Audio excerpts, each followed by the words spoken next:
जय हिंद। नमस्कार साथियों, मैं प्रवीण कश्यप और आप देख रहे हैं एग्जाम सफ़र। साथियों, आज की वीडियो होने वाली है शिक्षा के तकनीकी परिप्रेक्ष्य को लेकर।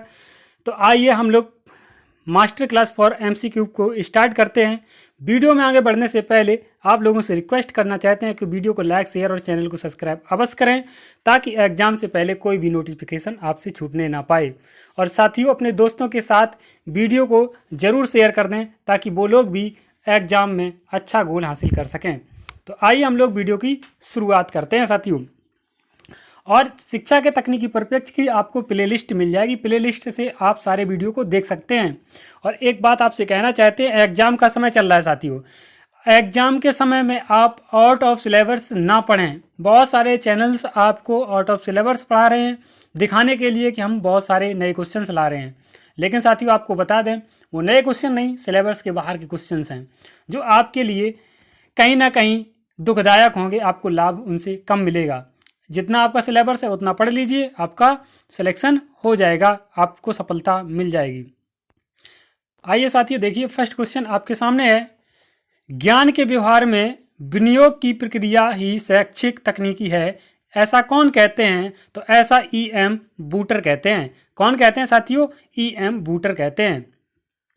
शैक्षिक तकनीकी से क्या तात्पर्य है? तो शैक्षिक तकनीकी से क्या तात्पर्य है साथियों? शिक्षा का प्रयोग प्रौद्योगिकी के क्षेत्र में कराना, शैक्षिक प्रक्रिया में वैज्ञानिक साधनों का प्रयोग कराना, शिक्षा का कार्य विज्ञान व तर्क को कसौटी पर करना, जबकि को की जगह की होना चाहिए, तर्क की कसौटी पर करना, उपरोक्त सभी। तो साथियों, इसका आंसर हो जाएगा उपरोक्त सभी, क्योंकि ये सारी चीज़ें सही हैं। अगला साथियों क्वेश्चन है, तकनीकी विज्ञान का कला में प्रयोग है, तो कैसा है? ऑफिस। कैसा? ऑफिस। शिक्षण प्रौद्योगिकी का प्रयोग सर्वप्रथम कब और किस विश्वविद्यालय में हुआ था? तो ये हुआ था आपका ओहियो विश्वविद्यालय वर्ष 1926 में। कब? 1926 में ओहियो विश्वविद्यालय। अगला साथियों क्वेश्चन है, शैक्षिक तकनीकी के कार्य हैं। शैक्षिक तकनीकी के कार्य क्या होंगे? पाठ वस्तु को व्यवस्थित रखना, विद्यार्थियों की उपलब्धियों का मूल्यांकन करना, सुधार करने के लिए पुनर्बलन देना, या फिर उपरोक्त सभी। तो इसका आंसर हो जाएगा उपरोक्त सभी। इस समय जितने लोग हमारी लाइव वीडियो से जुड़ चुके हैं, सभी लोगों को एक बार जय हिंद। कमेंट में सब लोग लिख दीजिए जय हिंद। साथियों, बहुत ज़्यादा आपके कमेंट नहीं पढ़े जाएंगे, क्योंकि आप सबको पता है, यदि आपके हम कमेंट पढ़ते रहेंगे तो कहीं ना कहीं आपको दिक्कत देगी ये वीडियो रिवीजन के टाइम पर। क्योंकि कमेंट वाला जितना भी वर्ड होगा, जितनी भी बोले होंगे, वो सारी चीज़ें आपको देखनी पड़ेंगी, फिर से सुननी पड़ेंगी। तो इसलिए एग्जाम को ध्यान में रखकर हम लोग वीडियो बना रहे हैं। तो आपके कमेंटों को कम से कम पढ़ा जाएगा यहाँ पर। अगला क्वेश्चन साथियों आप देख रहे हैं सामने, भारत में शिक्षा प्रौद्योगिकी विभाग किसके द्वारा खोला गया? तो ये किसके द्वारा खोला गया साथियों? राष्ट्रीय शिक्षा अनुसंधान एवं प्रशिक्षण परिषद के द्वारा खोला गया। साथियों, आप कमेंट सेक्शन में अपना स्कोर भी नोट कर सकते हैं, लिख सकते हैं। अगला 7 नंबर क्वेश्चन है, भारत में किस दशक के माध्यम से शिक्षा के क्षेत्र में विशेष रूप से प्रयत्न किए गए? तो कब किए गए साथियों? 1960 के दशक में, 1950 के दशक में, या फिर 1970 के दशक में, या फिर 1980 के दशक में? तो सही आंसर होगा सी ऑप्शन, 1970 के दशक में। अगला क्वेश्चन साथियों आपके सामने है, central institute of education technology की स्थापना किस वर्ष हुई? तो ये आपका 1972 और 73 में हुई। कब हुई? 1972 और 73 में हुई। अगला क्वेश्चन है, शैक्षिक प्रौद्योगिकी को विद्वानों ने कितने भागों में विभाजित किया है? तो शैक्षिक प्रौद्योगिकी को विद्वानों ने 4 पार्ट में डिवाइड किया है, यानी कि सी ऑप्शन करेक्ट हो जाएगा। अगला क्वेश्चन साथियों है, शिक्षा तकनीकी केंद्र सेंटर ऑफ एजुकेशनल टेक्नोलॉजी निम्नलिखित में से किसके अंतर्गत कार्य करता है? तो साथियों आगे इसके ऑप्शन अब आपको विजिबल हो रहे होंगे। यूजीसी, NCERT, मानव संसाधन मंत्रालय, इनमें से कोई नहीं। तो आप सबको पता है NCERT के। अगला क्वेश्चन है, शैक्षिक तकनीकी शब्द का प्रथम प्रयोगकर्ता किसे माना जाता है? तो बाइमर को माना जाता है। किसको? ये ऑप्शन करेक्ट हो जाएगा। अगला साथियों, हो सकता है आपको विजिबल ना हो, तो आगे बढ़ जाते हैं। शिक्षण तकनीकी के उद्देश्य हैं। तो शिक्षण तकनीकी के उद्देश्य क्या होंगे? प्रयोग के पहचान मूल्यांकन करना, ज्ञान का संचय, प्रसार एवं विकास करना, शिक्षण अधिगम की संपूर्ण प्रक्रिया में सुधार लाना, उपरोक्त सभी। तो इसका आंसर हो जाएगा उपरोक्त सभी। अगला साथियों क्वेश्चन है, शैक्षिक तकनीक द्वितीय का पूरा नाम है। तो शैक्षिक तकनीक द्वितीय का नाम क्या होगा? पूरा नाम कोमल उपागम। क्या होगा? कोमल उपागम। यहां से आप आगे हम लोग देखेंगे, यहां से आप अपनी आंसर शीट को भी चेक कर सकते हैं। अगला क्वेश्चन है साथियों,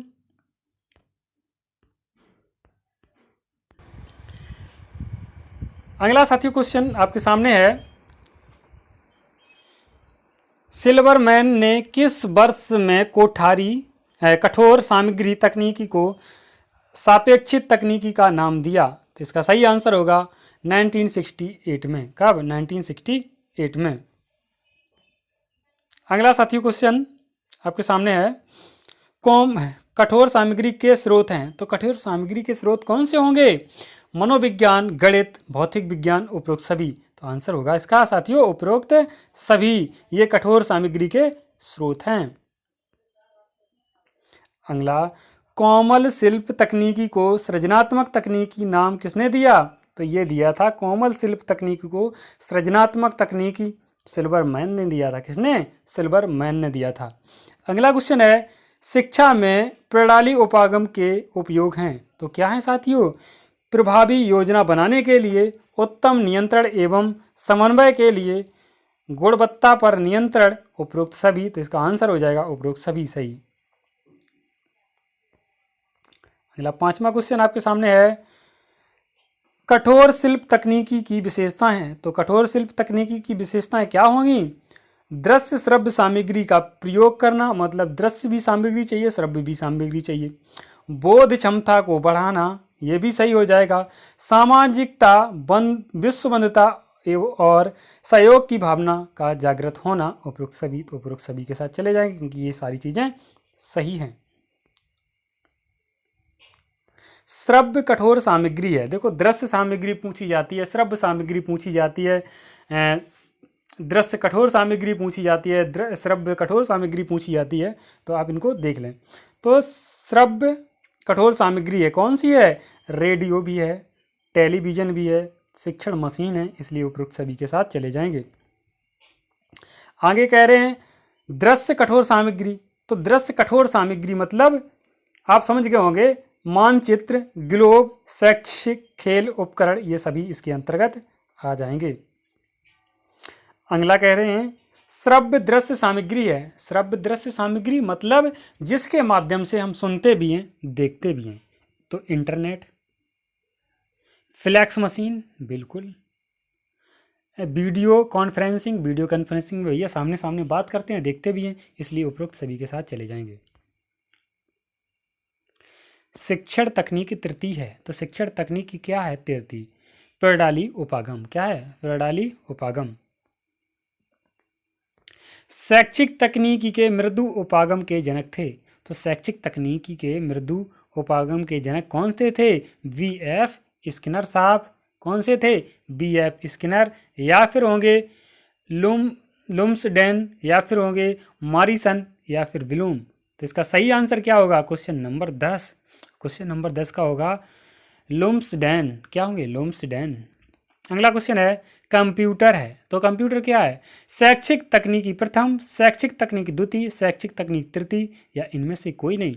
तो क्वेश्चन नंबर 11 का होगा शैक्षिक तकनीकी प्रथम, कंप्यूटर को कहेंगे हम लोग।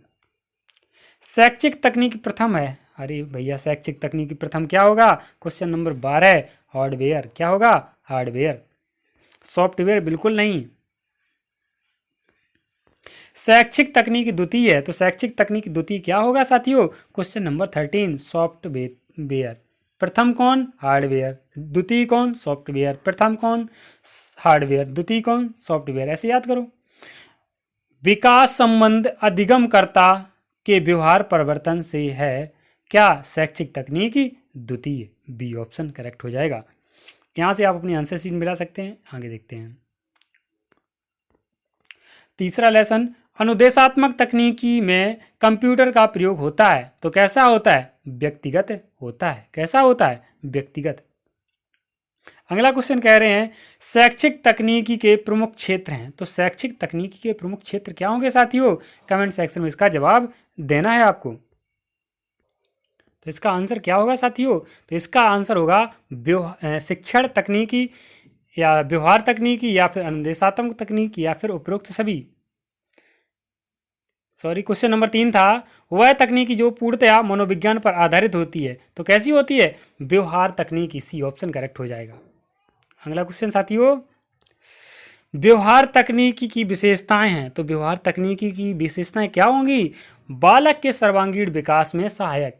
भाई जितनी चीज़ें हम पढ़ रहे हैं वो सारी चीज़ें किस लिए पढ़ रहे हैं? बालकों के लिए। बालकों को कैसी शिक्षा देना है, कैसे शिक्षा देना है, ये सारी चीज़ें। शिक्षण तकनीकी के प्रवर्तक हैं। तो शिक्षण तकनीकी के प्रवर्तक कौन है साथियों? Question number 5। शैक्षिक तकनीकी के प्रवर्तक कौन से होंगे? हंट, ग्लेसर, ब्रूनर या फिर उपरोक्त सभी। तो भाई साहब ये सभी जो हैं शैक्षिक तकनीकी के प्रवर्तक हैं। अगला क्वेश्चन है शिक्षण का उद्देश्य निर्देशित क्रिया है। क्या है? निर्देशित क्रिया है। ऐसा किसने? स्मिथ। अनुदेशात्मक तकनीकी की विशेषताएं हैं। तो अनुदेशात्मक तकनीकी की विशेषताएं क्या होंगी? शिक्षक मार्गदर्शक का कार्य करता है, छात्रों को पुनर्बलन मिलता है, स्वावलंबन की शिक्षा दी जाती है। उपरोक्त सभी। तो उपरोक्त सभी हो जाएगा। सिमुलेटेड शिक्षण किसके अंतर्गत आते हैं? तो ये आते हैं व्यवहार तकनीकी के अंतर्गत आते हैं।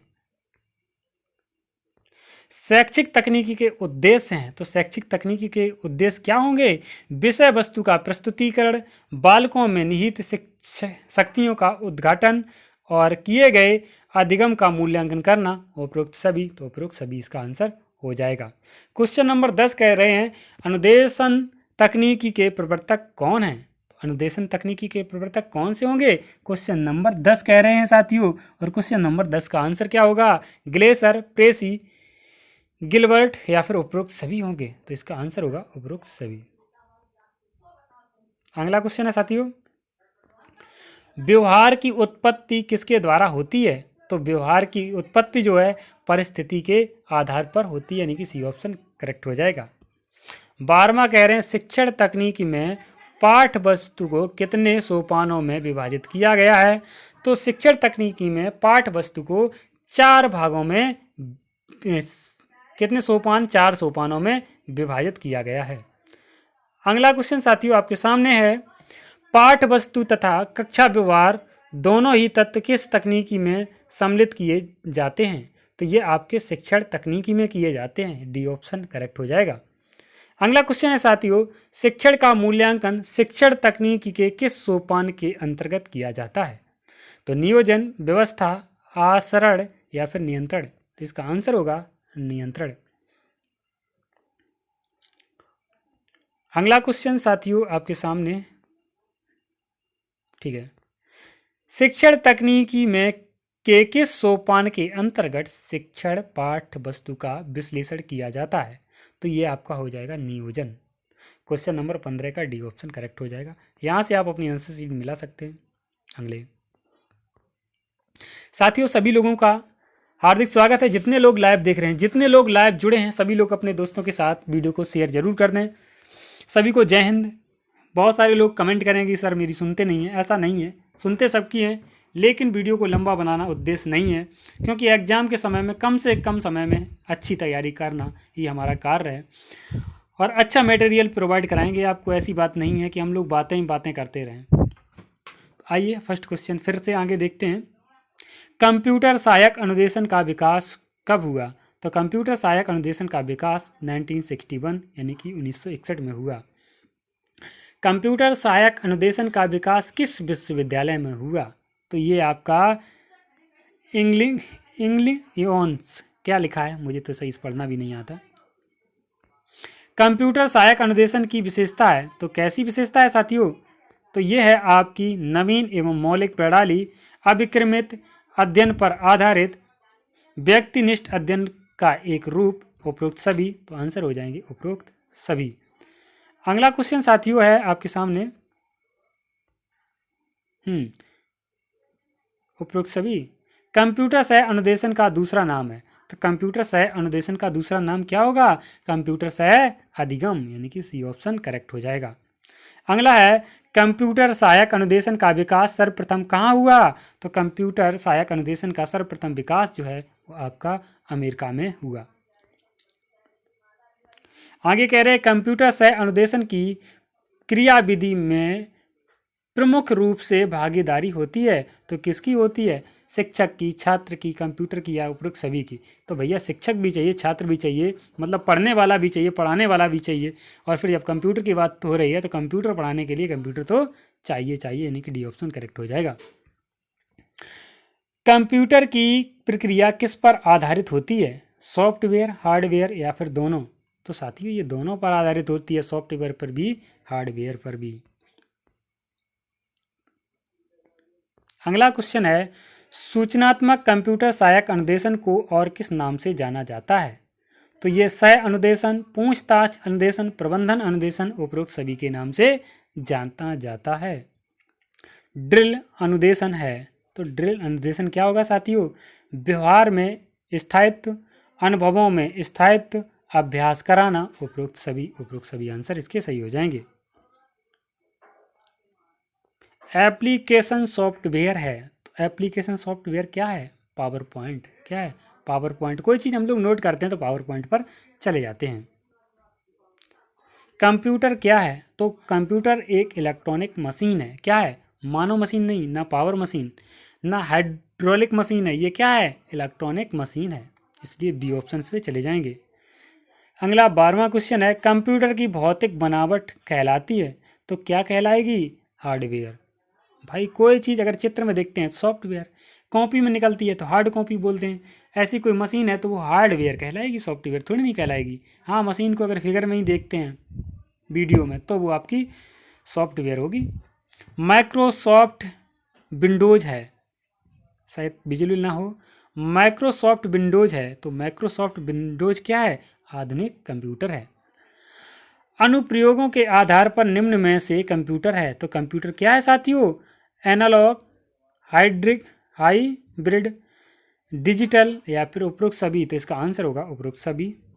आप यहाँ से इसकी आंसर शीट भी मिला सकते हैं। ठीक है। अगला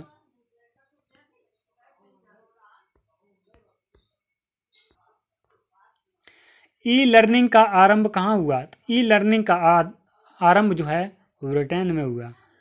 ई सामग्री का उपयोग छात्रों द्वारा किस स्तर पर किया जाता है?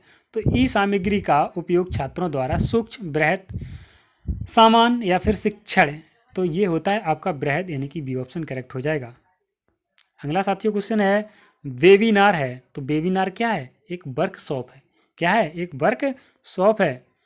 अगला क्वेश्चन है आभासी कक्षा कक्ष है। आभासी कक्षा कक्ष कैसा होगा? ऑनलाइन पोर्टल होगा। देखिए आप इस वीडियो को देख रहे हैं तो आपको एक क्लास का आभास हो रहा है, ना कि वहाँ पर हम आपको पढ़ा रहे हैं। ठीक है, तो ऑनलाइन पोर्टल होगा। ठीक है। माइक्रोसॉफ्ट वर्ड का उदाहरण है, तो माइक्रोसॉफ्ट वर्ड का उदाहरण क्या होगा? एप्लीकेशन सॉफ्टवेयर का। क्या? एप्लीकेशन सॉफ्टवेयर का, यानी कि बी ऑप्शन करेक्ट होगा। इंटरनेट की उस सेवा को जो वीडियो एवं ऑडियो वार्तालाप प्रदान करती है कहते हैं, तो क्या कहते हैं? वीडियो कॉन्फ्रेंसिंग कहते हैं। ईमेल पर ऐसा कुछ नहीं होता है, वीडियो चैट पर कुछ नहीं होता है, ना ही चैट पर होता है। हमें ऑडियो भी चाहिए, आवाज़ भी चाहिए। अगर वीडियो चैट में होता तो वीडियो देख रहे हैं, लेकिन चैट तो भाई लिख कर बातें हो रही ना, समझ गए होंगे आप लोग। ई लर्निंग को और किस नाम से जानते हैं? तो ई लर्निंग को हम लोग इलेक्ट्रॉनिक अधिगम के नाम से भी जानते हैं, यानी कि बी ऑप्शन करेक्ट हो जाएगा। अगला क्वेश्चन साथियों है किसके अंतर्गत वे सभी प्रकार के अधिगम आते हैं जिनमें सूचना एवं संप्रेषण की सहायता से अधिगम को सरल बना सकते हैं? तो वो होता है ई लर्निंग। साथियों जितने भी लोग देख रहे हैं सभी को जय हिंद, सभी के माता पिता को मेरा प्रणाम। साथियों बहुत ज़्यादा आपकी कमेंट ना पढ़ने का एक ही मतलब है, आपकी वीडियो को लंबा ना करना, इसलिए आप कमेंट पर कम ध्यान दें, बस अपने स्कोर पर ध्यान दें, अपना स्कोर लिखते चले जाएं। ठीक है, आगे क्वेश्चन को हम लोग कंटिन्यू करते हैं। स्मार्ट क्लास की संरचना में शामिल नहीं है, तो स्मार्ट क्लास की संरचना में क्या शामिल नहीं है? मतलब स्मार्ट क्लास आपको बनानी है तो आपको क्या नहीं चाहिए? स्मार्ट बोर्ड नहीं चाहिए? बिल्कुल चाहिए smart board. Laptop computer, laptop भी चाहिए और कंप्यूटर भी चाहिए। डिजिटल प्रोजेक्टर, आपको डिजिटल प्रोजेक्टर बिल्कुल चाहिए, चाहिए ना, ये सारी चीज़ें चाहिए। लेकिन टेलीविज़न का क्या कार्य है? टेलीविज़न का क्या करेंगे? हम लोगों को पढ़ाना, वहाँ शोरगुल थोड़ी ना करना, टेलीविज़न भी बजा के रख दें। तो आप समझ गए होंगे ना टेलीविज़न।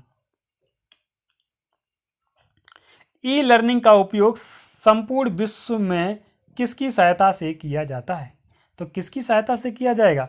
वेब या सीडी रोम के द्वारा किया जाता है। आगे क्वेश्चन कह रहे हैं आधुनिक युग किसका युग कहा जाता है? तो आधुनिक युग भैया किसका युग कहा जाएगा? लौह युग, स्वर्ण युग, ताम्र युग या फिर कंप्यूटर युग? तो आधुनिक युग भैया कंप्यूटर युग है। हर बच्चे के हाथ में एक मोबाइल है जो कि एक कंप्यूटर का रूप है। आगे क्वेश्चन कह रहे हैं 12, आज के समय में कौन सी शिक्षा अपने नए आयाम स्थापित कर रही है? तो कौन सी शिक्षा है जो अपने नए आयाम स्थापित कर रही है? दूरवर्ती शिक्षा। क्या है? दूरवर्ती शिक्षा। आधुनिक युग की महत्वपूर्ण देन है, तो आधुनिक युग की महत्वपूर्ण देन क्या होगी? तो आधुनिक युग की महत्वपूर्ण देन कंप्यूटर है, इसलिए हम लोग कंप्यूटर युग भी कहते हैं।